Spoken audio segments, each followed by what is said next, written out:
It's personal between me and you, and I'm going to do you some serious harm, you big stiff idiot. The Untouchable True School Sports Empire proudly presents something the boxing game's been missing. Hey, what's going on? It's your boy BT, and I came here to talk some boxing with thousands of True School Sports subscribers. All right, so we're going to speak about a division that really needs to get back on its feet because, you know, for lack of a better term, truthfully speaking, I think for a couple years now, the middleweight division has hands down been the worst division in the sport of boxing. No ifs, no ands, or buts about it. But with that being said, and with that being established on True School Sports, we do have a unification fight as the WBO and IBF middleweight titles will be unified. Now, a lot of people have been bitching and moaning and complaining about the fact that this is a bad unification matchup on paper, at least. But as the saying goes, fights aren't won on paper. But I will say it is definitely the least prolific and the least prestigious unification fight I can remember in a very long time. So y'all can save the date. Janibek Alimkhanuly.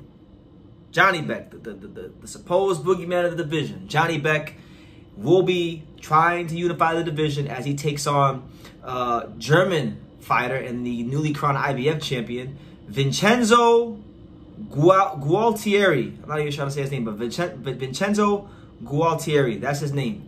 All right, that's who he's fighting. Now, a lot of you guys saying, who the hell is Vincenzo Gualtieri? And when the hell did Vincenzo become champion? Now, back in July, so not that far ago, not that long ago, back in July, you know it flew under the radar if I didn't make a video about it, because I make videos about under the radar stuff in boxing. So it even flew under my radar and it was kind of up under my nose. But Vincenzo won a unanimous decision against Esquivia Falcao. You know, Falcao was a fighter that Top Rank was trying to make fight Janibek. Falcao actually had a chance to fight Janibek from the interim title way before Janibek was champion and turned it down. So he wound up fighting Vincenzo Gualtieri out there in Germany. I did get a chance to finally watch some of that fight today. And man, Vincenzo was hitting him in the dick repeatedly. A lot of low blows that fight. He channeled his inner Andre Ward, his inner Andrew Golota, and you know, that's what it was in that fight. But what I can say is he likes to switch stances a lot. He likes to switch stances. He throws when he does let his hands go, he throws a good volume of punches, and he does it in a way where he's switching stances and things like that. So I think in this fight, stylistically speaking, Janibek's gonna have some chances to punch in between those shots and hit him with something vicious.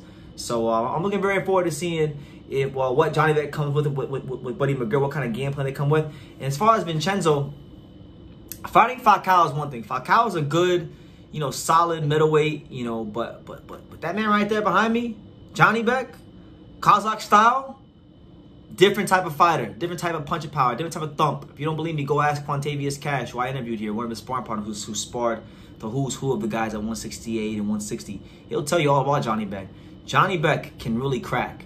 And, you know, I think this fight for Janibek, you know, it's got to be a bit of, even though the opponent isn't a big name, you still got to respect Vincenzo because he is still champion. He didn't get there by accident. He won the fight. He became champion. He did what he needed to do to become champion. So you can't take that from him. He's undefeated. He's 21-0. Only 7 knockouts. Not a big puncher. But it's got to be a fight where Janibek really reminds the world of who he is. Because I don't really count Steven Butler. Steven Butler had no chance. If you've ever watched Steven Butler fight, you knew that there was zero chance he was going to win.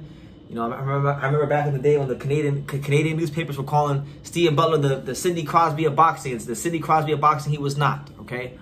He got destroyed in 2 rounds, as expected. But the fight before that, Janibek really kind of got exposed by one of the better middleweights in the division. And truth be told, the division is so thin, I wouldn't mind seeing a rematch. He got beat up and was in a real dogfight with Denzel Bentley. And ever since then, his stock has just plummeted, even though he hasn't lost the fight.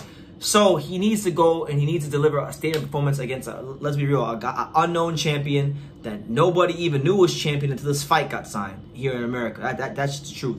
So if he does what he needs to do, he beats him, then you look at, you know, hopefully, potentially unifying the title of Carlos Adames. That could be a big fight for Janibek. But you know, it's an opportunity for Vincenzo Gualtieri. I don't know a whole lot about him. You know, I went on his Instagram, couldn't find a ton of information as far as like guys he sparred.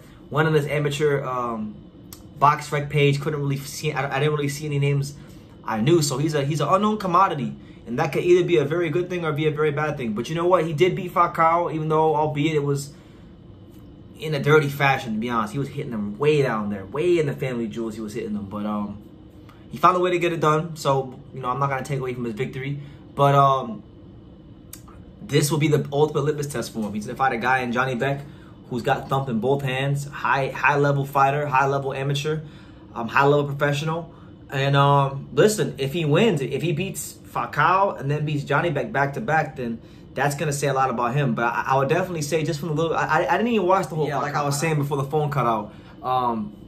I didn't even watch the whole Falcao fight, but I can definitely tell you his biggest strength, and it could be his biggest weakness as well, and I'm talking about Vincenzo, will definitely be the fact that from what I saw, he likes to switch a lot in between his combination punching. Janibek's a very experienced counter puncher. Janibek times him, his ass is grass. He's gonna get stopped badly, but it's his chance to show what he can do to the world. And I wish him nothing but the best. But I will be real. I'm not going to be a hater. I respect boxing. I respect fighters. And I respect both fighters' journeys to get to this point. But I can't think of a less high-profile unification fight in years. And you mean to tell me they're fighting in... I never heard of Rosenberg, Texas. I never heard of no Rosenberg, Texas. But that's what they're fighting. So maybe my Texans can educate me. How far is... Because I hear Rosenberg, Texas is a suburb of Houston. But then I hear it's not. So... y'all can educate me down below. My Texas viewers can educate me on that down below. But that's the news. Janibek looking to unify titles against unknown German champion Vincenzo Gualtieri October 14th in Rosenberg, Texas. So make of that what you will. Leave your comments down below. Make sure you guys take the time to subscribe. And like I say in every single one of these videos, you can love me or you can hate me. But I'm just kidding, dang it. So until next time, take care, guys.